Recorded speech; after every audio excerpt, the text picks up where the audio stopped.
amongst black Latinos, when the ones that actually claim their blackness, sorry guys, but some of you guys be like, I know black, I know black, I know black, imposible, I know black, I'm Dominican, I'm Puerto Rican, I know black. Be looking just like me. Be having the same hair. I be touching it like, it's not the same, it's not the same, it's not the same, papi. It's not the same. They try to salsa that shit off. I'd be like, no, it's not the same. I know black. Negro, nunca, nunca. I know no, nunca. I know black. I'm like, no, you black. No. I know black. Dominica. I go, I know, but you're black. No, papi. I know black. No, black.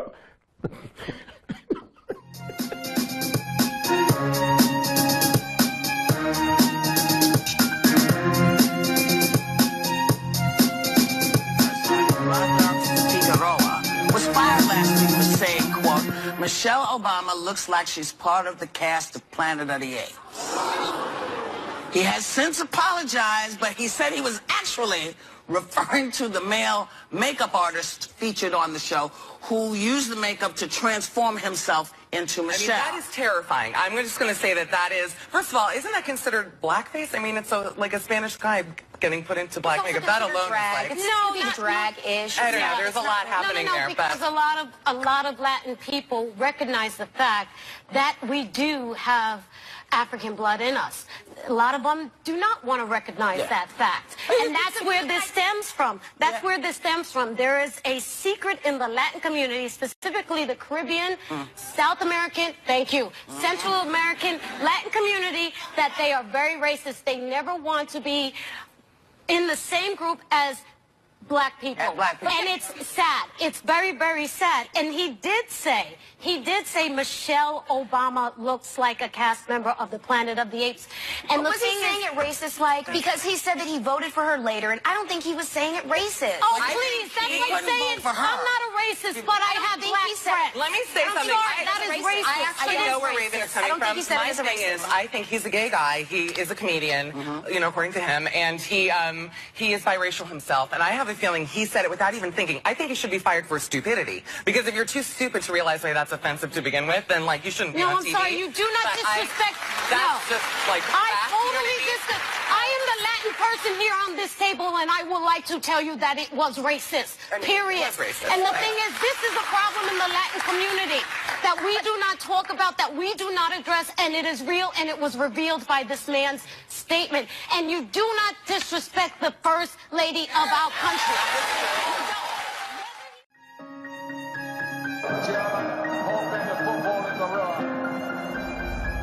I don't like motherfucking black people. I fucking hate black people, bro. You know why? Just now, a fucking nigger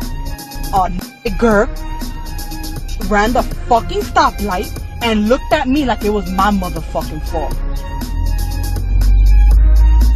Fuck all you Black Lives Matter fucking people. I don't give a fuck. Because y'all just want to make it seem like it's our fault or the white man or whatever the fuck it is. Bro, like, I don't give a fuck. Kill them all, bro.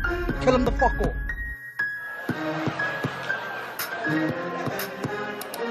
That's how we are, huh? We get racist against each other for fun.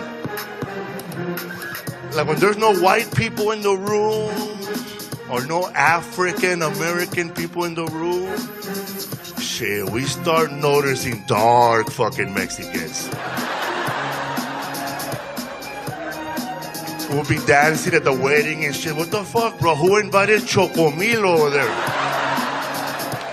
That's the darkest Aztec warrior I've seen in my life. Fucking Kunta Chente, bro. Oh shit, he got me. Like, I consider myself a dark, Middle Eastern, ISIS-looking Mexican. But if I see a darker Mexican, hey, bro, what the fuck, bro? Who invited Django Garcia, bro?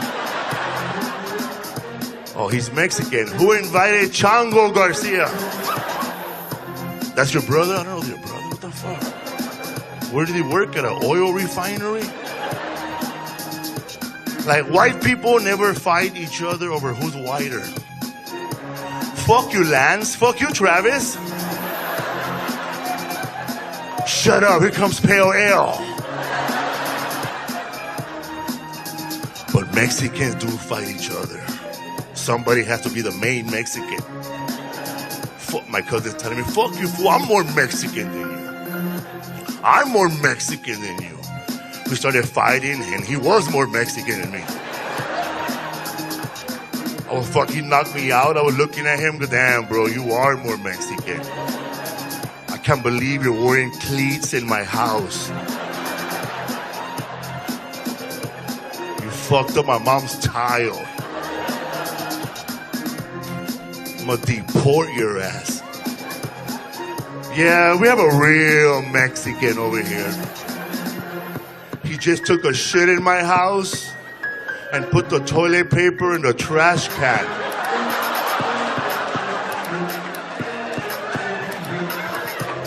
He said, damn, he's a collector's item. I had to stop real quick and make this video real quick. I have to talk about this. Latin Kings protecting their neighborhoods in Chicago. Alright, so now these are mostly Mexican Latin Kings in Chicago that are doing this, and I will say I stand in solidarity with these Latin Kings, regardless if they're Mexican or whatever. We are still Hispanic. I'm Dominican. We might have our differences. I don't care about that. We're Hispanic. This is how we are.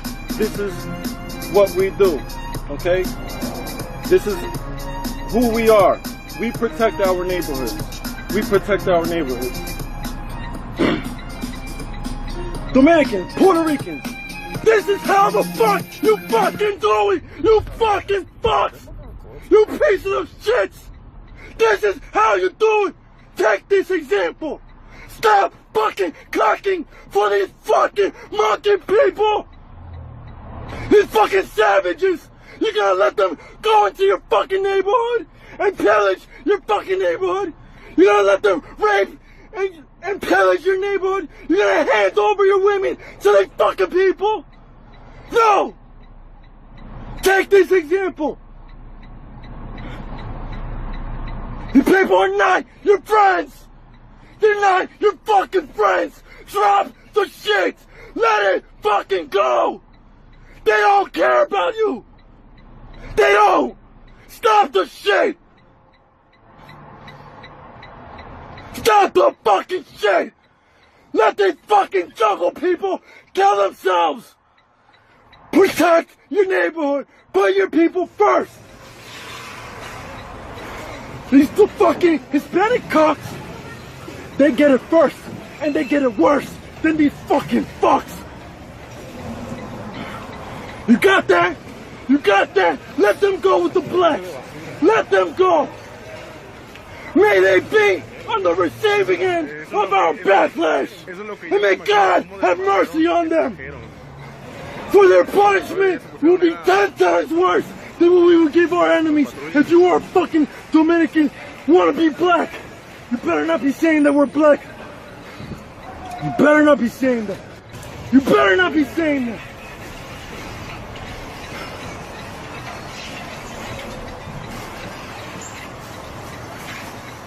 You got that? Our people come first! First! Before them! Never put them first! Oh! And for those of you who listen to these coal-burning bitches,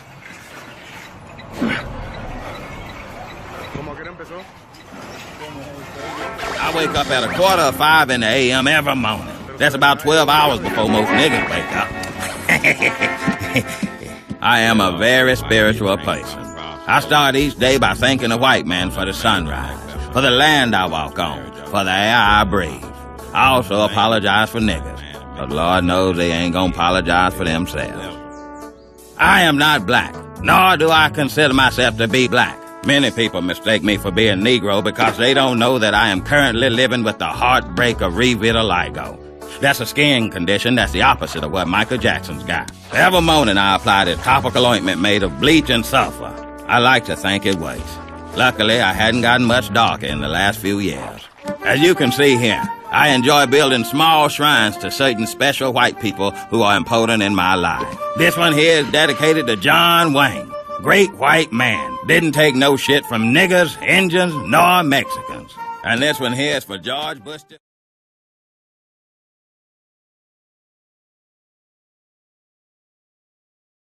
Your expectations in tonight's Nightline Investigates. Oh, the beach looks great. Look at the water. It certainly didn't look like what I would consider a tough assignment. So here are the rooms. Not too bad. You're about to leave me again.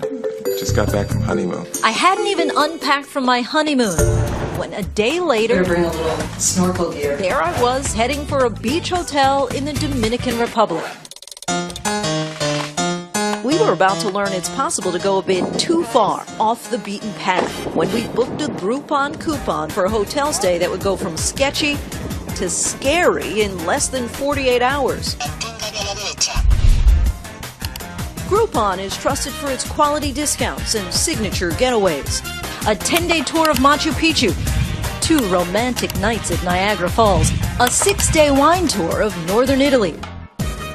You find great reviews for all of them, but tucked away among them was the deal we booked. 2 nights in a junior suite at the all-inclusive Don Juan Beach Resort in a small town called Boca Chica. Don Juan Beach Resort. Here we are. As we check in,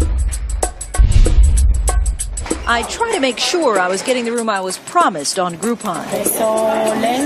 Yes. I think it's a junior suite. Right?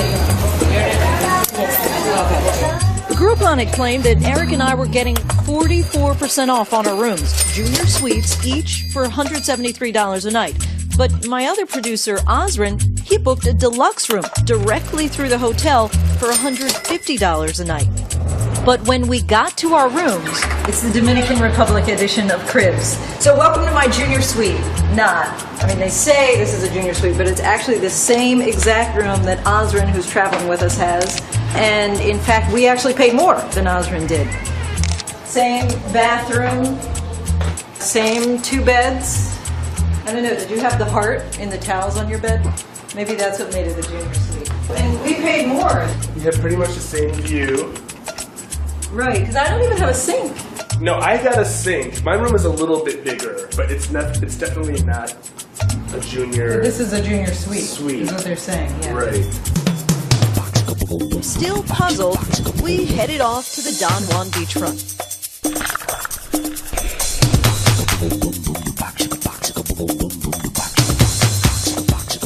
The beach is public, not private, and the vendors are non-stop. Yeah. No, thank you. No, gracias. No, gracias. No quiero. No, no para mí. Everybody down here on the beach is selling something, and normally you can see their wares, you know, whether it's CDs or peanuts or towels, but people who are just walking around clearly selling something, but they don't have a product. Well, actually, they did. You can literally buy sex on the beach here. And I'm not talking about the cocktail, as we soon learned from a young man on the beach who caught my attention. I'm just going to talk to him. And so while it took an hour to check in, within 15 minutes of settling into our lounge chairs, we're deep into a conversation about having this woman spend a little quality time with Osrin. And this is Oz. Her name is Carolina. He says he's her brother. $90. For what? For 2 days? Or for 1 day? For 1 day. And it's for 24 hours.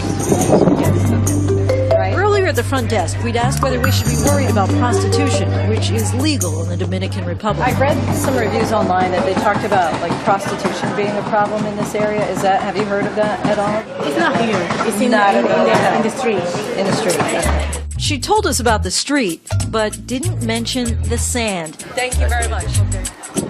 We never did meet up with Carolina or her brother. But that night at the Hotel Fiesta, We observed as some of the hotel guests mingled with the Don Juan staff, including this woman. Earlier, we'd spotted her handing out the Don Juan beach towels. But now, after this staff member's wardrobe malfunction,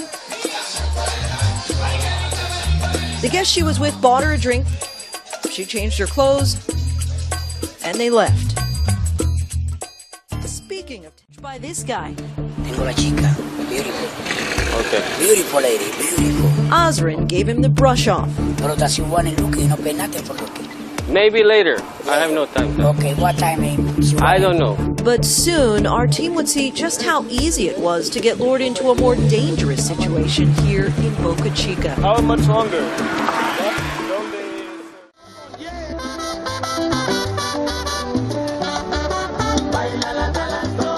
Black in Latin America is about the fate of the descendants of the 11 million Africans who came to the New World in the slave trade. 12.5 million Africans came here to the New World between 1502 and 1867. And of that 12.5 million, only 450,000 went to the United States. All the rest went to places south, as it were, of Miami. So in my series, we look at religions that black people created, art, music, and how they fared socially and economically over the centuries in these different republics. Help me to understand, in America, all these people would be black. But here, who's black? I think nobody's Negro here. If we are told you are black, oh no, I'm not black. I am something else. Dominicans are in complete denial of who they are. Even today, everybody says the motherland here is Spain. Because of the media, because of Martin Luther King, because of the fights against de jure segregation, we tend to think that the real black experience outside of Africa is in the United States. We are woefully ignorant of the history of both black people in all the countries bringing up the Caribbean and South America.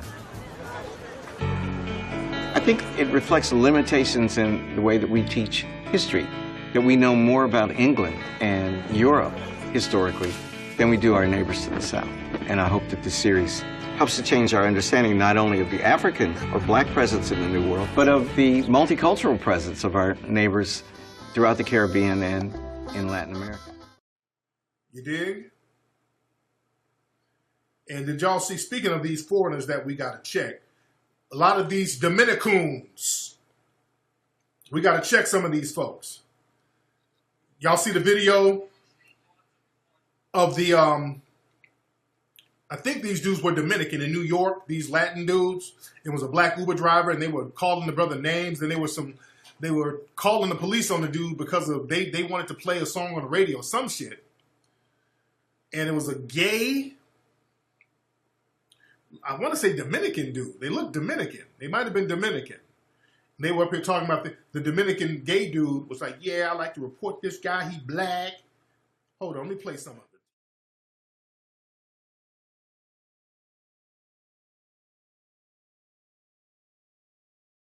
At the end of the day, my actions were unjustifiable. There's nothing that I can say behind that to say, but this, no, I was drinking. A lot of the stuff that I said, I didn't even remember till the next day. A plea for forgiveness from the Lyft rider caught on camera berating and threatening his driver for not playing different music during an early morning ride from a bar with friends back in August. I'm gonna make sure that you never have a Lyft job again. That's not how I was raised to treat people. I grew up in the projects. So I just want to make sure that people understand that I'm not racist. Robert Ortiz says he was drunk when he went on the 16-minute tirade against Lyft driver Sean Ledman. Then recording me without my consent. Ortiz says he became argumentative. So this gay when dude, refused who's to change a the Dominican, I think, he's the Dominican. He said that he was a Trump supporter. He's like, yes, I'm a Trump supporter, and this black man is doing this. Let me tell y'all something. All y'all Negroes who go up here to the Root and all these places who think that your sexuality is going to get you to trump your blackness, you are sadly mistaken. A lot of black people think by claiming a camaraderie with cats like that you think that your blackness is going to be overlooked for your sexuality. And these people from Latin countries and people who from the LGBT community, they always put their race before their sexuality. This is why there's so much discrimination and white supremacy within the LGBT community. And a lot of black people are embarrassed to admit that, because see, you become the pet Negro who gets to be flaunted around, which is white supremacy itself, the fact that they got a pet Negro. See, you're a charity case. See, black folks, we love being the charity case of these people. We love being the charitable Make-A-Wish Negro.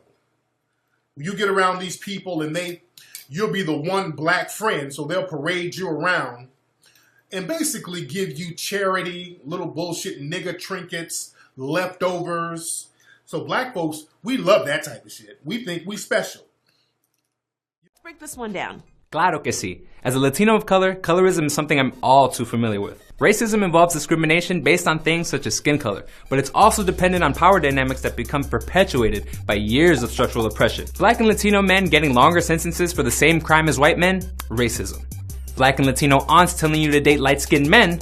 Colorism. Because we often conflate race with skin color, sometimes distinguishing between colorism and racism can get tricky, particularly in Latin American communities, where someone's heritage might include a combination of indigenous, black, and white European ancestry. And let me give you a hint, it usually doesn't get better the darker you are.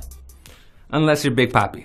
Everyone loves that guy. The start of colorism we recognize in Latin America today likely began when the Spanish brought a European caste system to the Americas. Illustrations from Mexico in the 1700s depict classifications for individuals based on their gender, race, skin color, or place of birth. And while this era generated terms like mestizo meant to refer to mixed-race individuals, these hierarchies set the groundwork for associating whiteness with power and desirability. How does this influence Latinx culture today?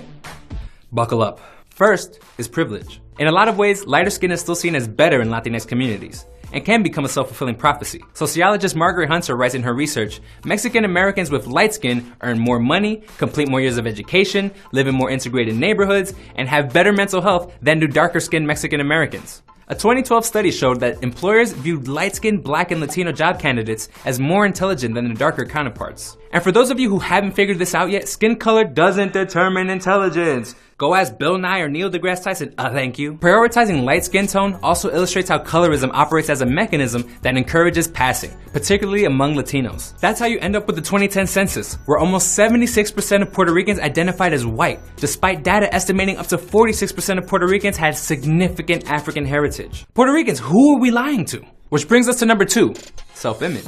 In Brazil, a model named Nayara Justino faced the impact of colorism head-on. In 2014, she entered a competition to become the reigning queen of the Globaleza Carnival, which is televised throughout Brazil. The title had always gone to a woman of Afro-Brazilian heritage, but Justino is black and very dark-skinned, whereas previous winners were traditionally lighter-skinned. Despite that, she ended up winning the competition, only to have her title stripped away after the Brazilian public was up in arms because she was too black to be the Carnival's queen. In this instance, the outrage over Justino's skin color came from both white and black Brazilians. She was eventually replaced by Erica Moura, a lighter-skinned woman more in line with the color of previous winners. Colorism. It sucks. This is one way racism and colorism are different. Systems of oppression favor white people, meaning black people can't technically be racist towards other black people, but clearly in this case, they can and do perpetuate colorism in their own communities. The discrimination is coming from inside of the house. Example number 3, language. There's a pretty common phrase people in Puerto Rico and the Dominican Republic grow up with, cafre. Among Spanish speakers in the Caribbean, the word means someone low class or brutish, and is said by people of all colors and racial backgrounds. The word implies you're acting darker in both complexion and behavior, but the word itself carries a linguistic and cultural connection to blackness. It shares roots with the South African racial slur, kafir. Should we have bleeped that? A colonial phrase that rose to prominence during apartheid and that's often compared to the N-word in the United States. While cafre might not carry the weight of an ethnic slur in Spanish, it's indicative of how colorism can quietly become a part of everyday life. So how do we begin to eradicate colorism from our communities? Let's get to work. It starts with some self-reflection. Sometimes our learned prejudices can take over like muscle memory. So first and foremost, ending colorism means unlearning what we've been told about what beauty and success should look like. So that goes for you, the I'm not black, I'm Dominican guy. You can be black and Dominican guy. But it also means breaking the steady stream of whiteness that still dominates Latin American media, politics, and culture. Trust me, I've been working in entertainment for a while and I've seen things. Perhaps most important, be conscious of elevating and uplifting voices that break our cultural expectations when it comes to colorism. And yes, have those tough conversations with family members, especially the ones encouraging a primita to date a lighter skinned guy. Grandma, date quieta. Back to you, Francesca. Little Miss Hispanic Delaware. So funny. Yep, she's been stripped from her title for not being Latina enough. 7-year-old Jakia McCoy. She's 7 years old. So she's being stripped of her from the pageant because they're saying that she has to at least have 25% Latina blood. Now, they were asked to bring proof that she's Dominican because they're saying that she's Dominican and her grandparents are Dominican, but the parents don't have anything to prove that she's Dominican. So now they're saying, listen, she's not Latina enough, so we got to get her out of here. Well, does she have kids herself? No, wait. I just got that. Yo. So I saw a picture of Little Miss Hispanic Delaware. She looks like she could be Dominican. Yeah. Well, that nappy ass hair, you're Dominican. Listen, there's a petition on change.org that are saying that Nuestras Raíces Delaware had blocked her from the win because there was an outcry of people claiming that because she's black, she's not the best representative of Latin beauty. Now we get it. She's too black, so the Latinos don't want to counter. Right. Mm. Disrespect. Disrespect. They knew damn well there ain't no records from DR you could bring here to prove. Down here in Miami, her name was Crescencia Arias, and the ironic thing is this woman worked at a company down there, the Community Health Center down in Miami. This was founded by a black woman named Doris Eisen. There's a black woman who founded this country, and this pickle-nosed wench was up here working at the place. So she did this video talking real greasy about black people. Now, this is a Cuban woman who's down there in Miami.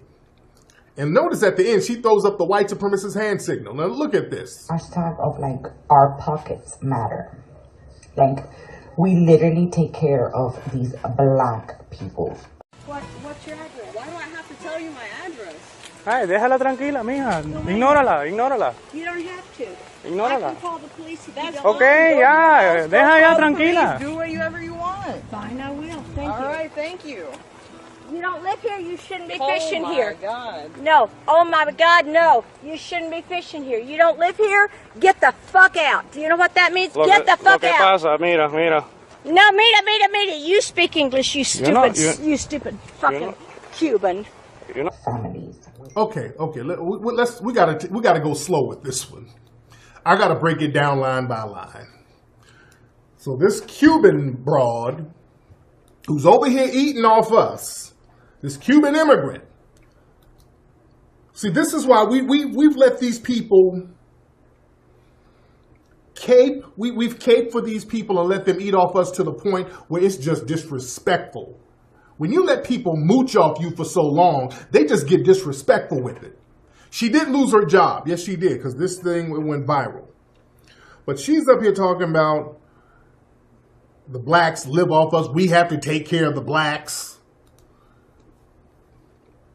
While she's over here on our land. You understand? Okay.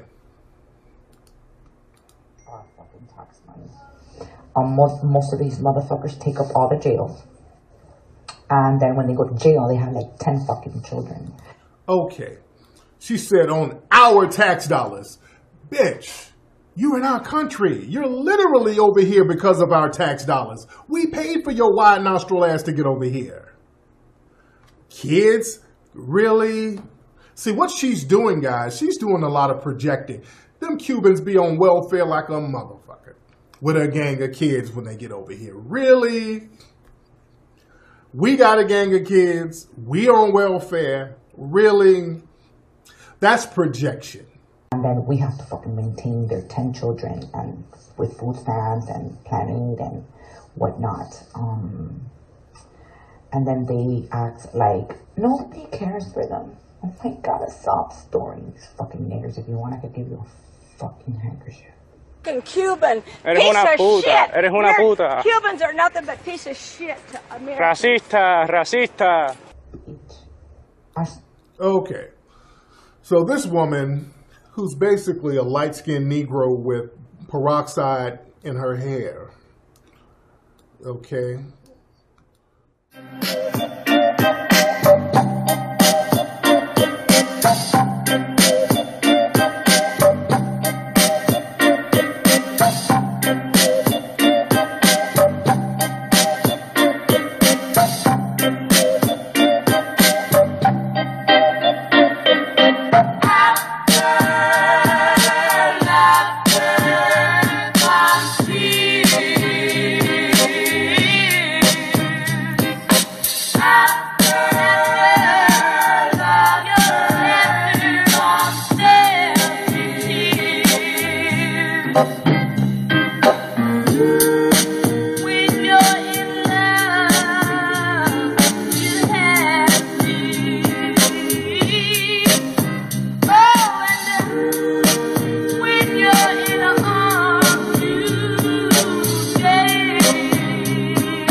On January 1st, Dominican singer Amara La Negra burst onto the reality TV scene in a big way. So I can be as skinny as a pro. Yeah, I guess so. Being an Afro-Latina, I think I embrace it as soon as Afro-Latina, elaborate. Are you African, or is that just because you have an afro? Shutting down her castmates' racism put Amara on the American pop culture map. being a Latina that looks like myself in the Latin industry is very hard. And I never would have imagined that talking about it would open this worldwide conversation. A whole bunch of Afro-Latinas and Afro-Latinos have come and said, I'm Afro-Latina, I'm Afro-Latina, and I'm just looking around like, oh my God, what did I just do? In a good way.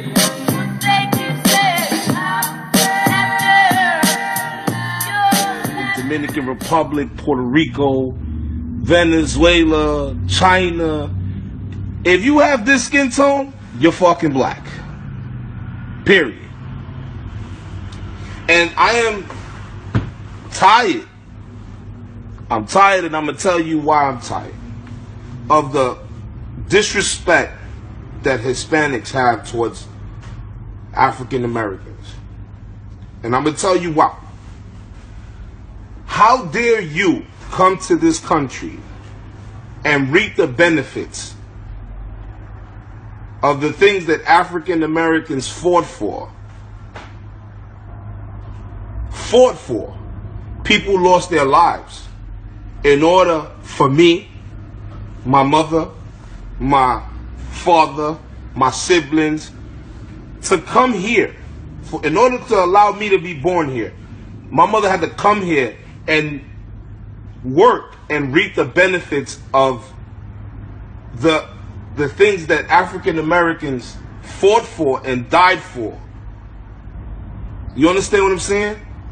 It's disgusting to me that someone would come here and because they speak a different language, or you know they have their certain drive to do certain things, they look down on African Americans. That shit is disgusting. Why? And I'm going to explain it to you. African Americans were slaves for over 400 fucking years in this country. Now, people say slavery. Oh, let me explain to you in depth what slavery was for African Americans. Slavery was rape of women, children, and men. 18-hour workdays, 7 days a week. Slavery means people were lynched. If any of you Hispanics don't know what being lynched means, that means when someone ties a rope around your neck and hangs you from a fucking tree until your neck snaps. Black people were burned to death. Women were raped, gang raped. by their masters because they belonged to them. They were property. They weren't human beings. Children were raped. Men were raped. And I'm going to take it even further. Do you guys know where the word motherfucker comes from? The word motherfucker comes from, if I'm not mistaken, from breeding farms that they used to have in Virginia. A breeding farm is a place where they would breed black people. Because they didn't want to spend any more money on buying them, they started breeding them. So if I was a strong slave and my mother was a strong slave, they would make me sleep with my mother to have a child. And whoever they seemed it fit for me to sleep with, they would put me to sleep with my mother, my sister. That's what used to go on during slavery. That is what African Americans had to go through.